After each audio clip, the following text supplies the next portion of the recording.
Hi there, Lisa with Our Weekend Homestead. This project that we're working on right now is developing an orchard. This is something that we've wanted to do for a long time, but we've always been waiting for that perfect time, perfect scenario, which just never happens. So if you follow us on Instagram, you will know that while David was away last weekend, I took my car over to Tractor Supply and bought 4 fruit trees. So now that we have the fruit trees, we have to get them planted before the ground is too hard to dig. So come along with us and we'll show you how we start this new orchard here at our ranch.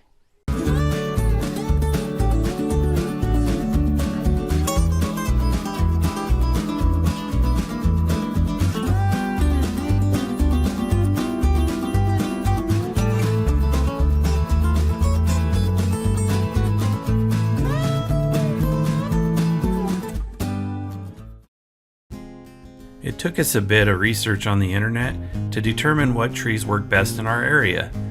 We're going to go ahead and put a list of the websites that we use down in the description below so that you can use the same tools if you want to. The first thing we did is we did a Google search on what trees work best in our area.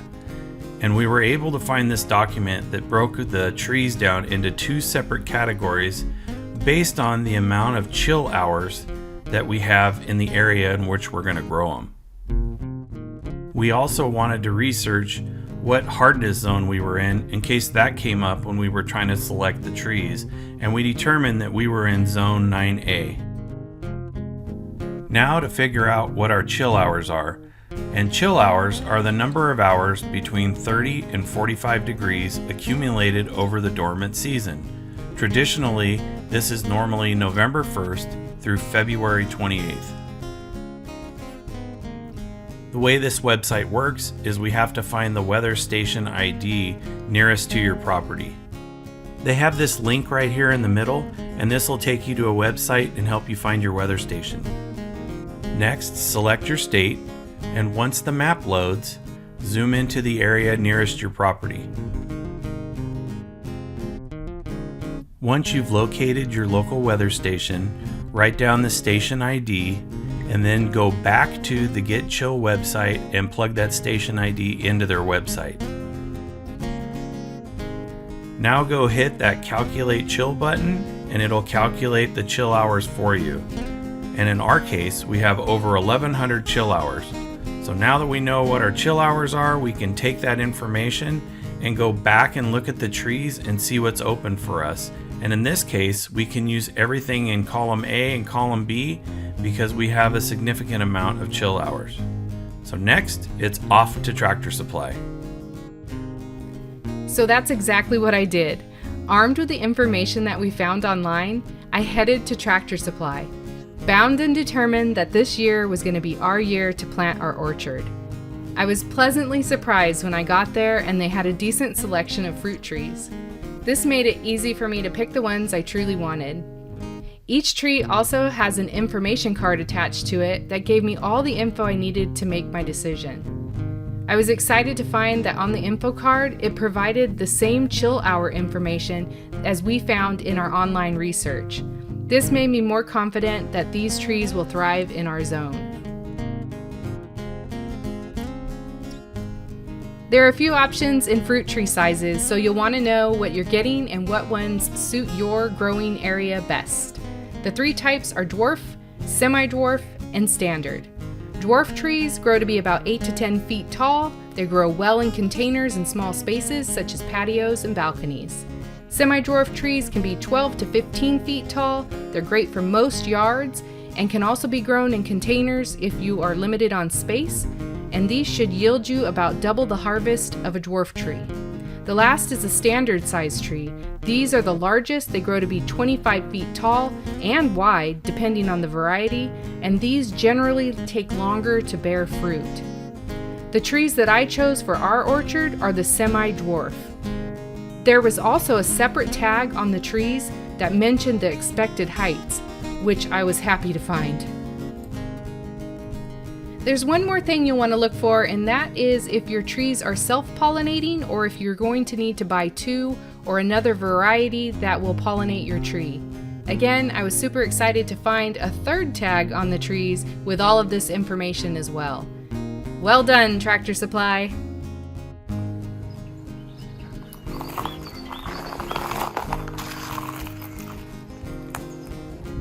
So we have a peach tree, a nectarine tree, a Fuji apple, and a Gala apple. I'm up here in the orchard and I'm using the compass app on my phone to figure out which way the sun is oriented so that I know exactly where it's best to plant my trees.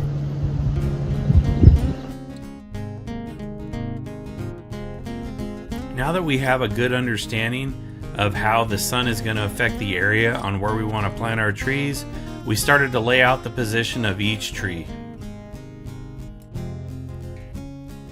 Once we had the stakes in place, we started to clear out the debris from the oak tree that we fell into the area where the orchard's now going to sit.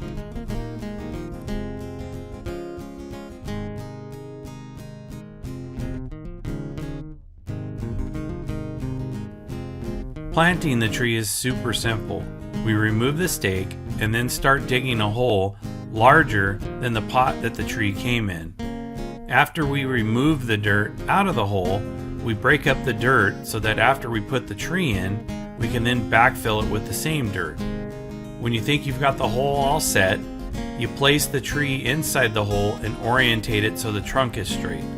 After you're happy with how it's sitting, you pull the tree out, pull the container off, put some bone meal in the hole, and then backfill it with the dirt that you had removed when you dug the hole.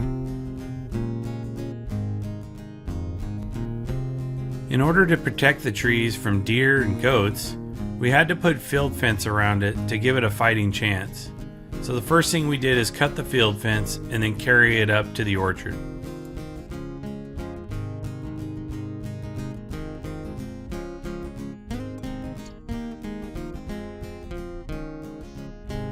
Once we got the field fence up to the orchard, we stretched it out around the tree.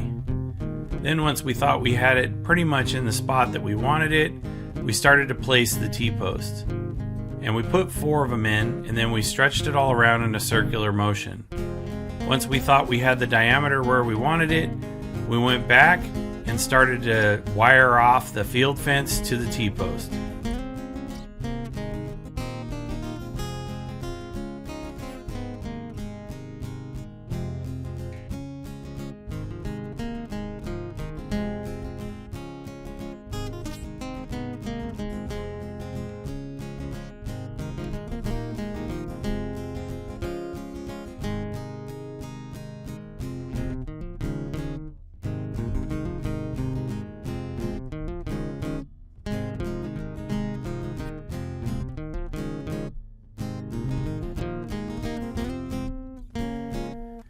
Now that we got all the trees planted and the field fence around them to protect them, it was time to start coming up with a plan to stretch the poly tube around all of the trees. Once we get it stretched out near every tree, we then had to run it back down to the water hydrant and connect it to our timer.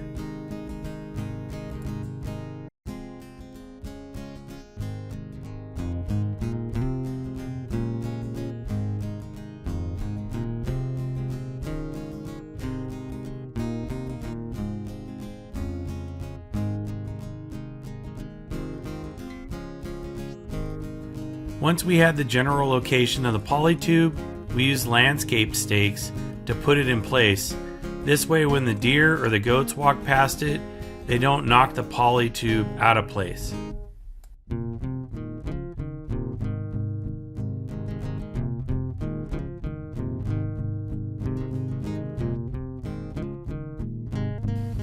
This next step is where we connect the poly tube to the automatic sprinkler timer.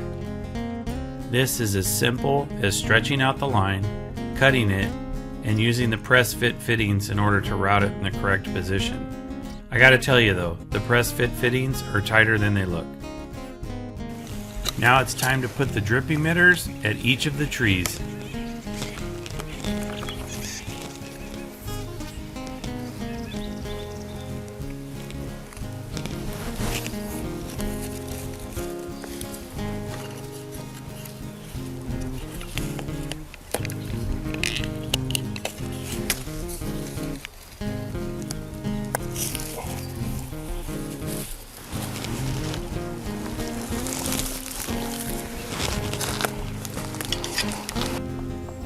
So now that we have all of the drip lines to each of the trees, we're going to go down and test it out and then come back up and make the final adjustments.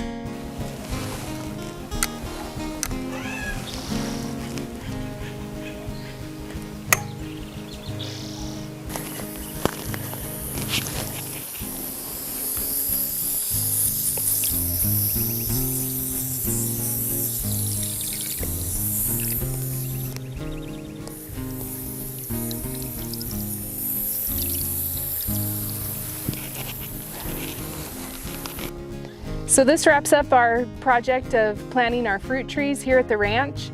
We've got them in, protected from the livestock and deer, and the water is flowing.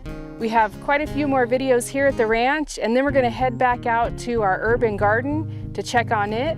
So if you don't want to miss any of our upcoming videos, be sure to subscribe and click the notification bell.